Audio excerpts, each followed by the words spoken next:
to you personally? How did you feel about it at the time? Well, I couldn't make sense of it. I didn't understand why so many people were suddenly doing their damnedest to try to destroy my life and to silence me. I still had a lot of naivety back then about what I was part of. But after a while, I mean, I could see that it was definitely that the church and the other churches, like the Catholics and the Anglican Church too, they not only didn't want to look at this stuff, but they were doing their best to try to discredit anybody who spoke out about it, whether they're white or native. And they're still trying to do that despite all of the disclosure that's happened in the last number of years. So without a church and a pulpit and a forum there where people could feel safe and talk about these problems, and with you made to look very foolish and lots of bad things said about you in public, how did you manage to proceed to campaign? How did you go about it? Well, I had a history in Vancouver of doing a lot of community work, political work, and I knew a lot of people there. So in Vancouver, after I lost my job and my family, I started to work in what's called the downtown east side. It's the poorest part of Vancouver. Probably 40 or 50,000 Aboriginal people live there. Very poor conditions. As a matter of fact, their standard of living and their health is equivalent to what you find in a third world country. There's just terrible, people.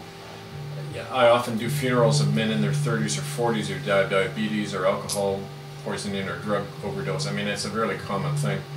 And so in that area, I began to do a lot of work, and a lot of the survivors of the residential schools live in that area. So it was a natural kind of constituency for me.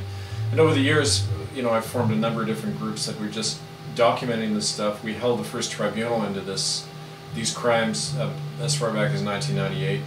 And we just created a big stink. We kept campaigning publicly, we did a lot of protests.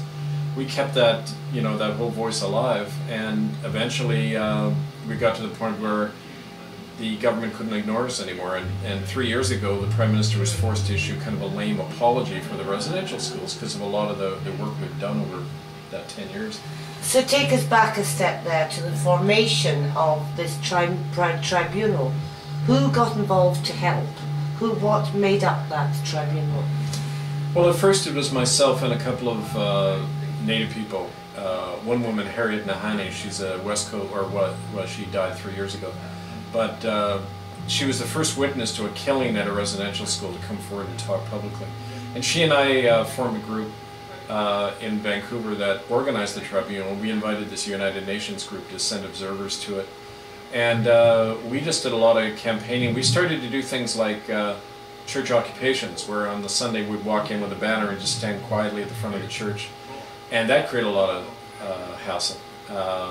And the church began to panic at that point because they realized that people were, when they stopped coming to church and stopped putting money in the collection plate, that's where they began to feel it. And unfortunately, that seems to be the only thing they responded to, that kind of pressure. Because a lot of the letter writing and petitioning we did before that went completely unanswered. And so it was a whole combination of things of creating as big a stink as possible, but also documenting. I began to publish books where the people's stories and the eyewitness accounts combined with documents I was finding at the university was confirming that, for example, half these children died in the residential school. Over 50,000 kids over a century never came back because of deliberate acts by the church and government. So, we were uncovering the fact that it was out and out genocide that was occurring.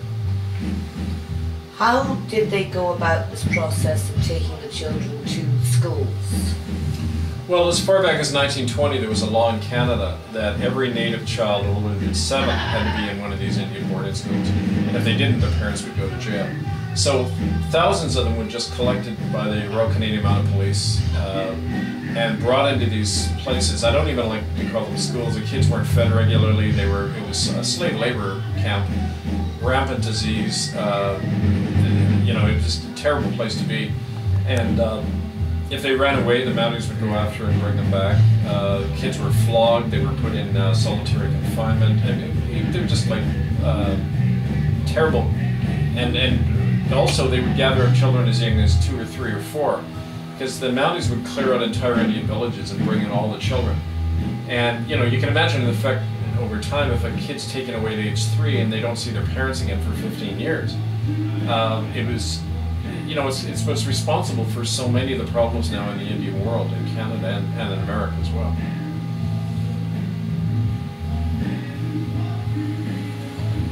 And I believe that there were some quite willful acts there of bringing in people who were poorly, who suffered from smallpox, various diseases, and spreading the diseases around. That's right.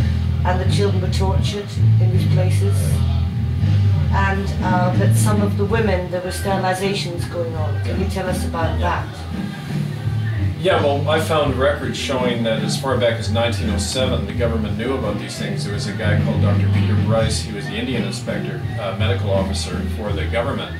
And he did a report where he began to publish these records, and I put them in my book, Hidden from History. Actually, a lot of this information's up on its own website now. It's called hiddennolonger.com, and you can read all the evidence there.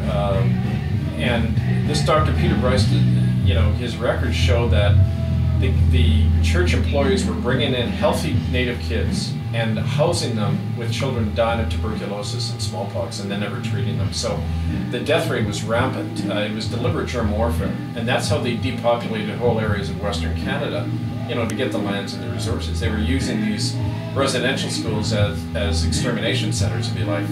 And one of the ways they did that is they had hospitals set up, sterilization clinics as far back as the 1920s, where the Catholic and United Church would bring in their medical missionaries and just simply sterilize any child who was particularly smart, women who were marrying traditional chiefs, who were staying on their land and not becoming Christian.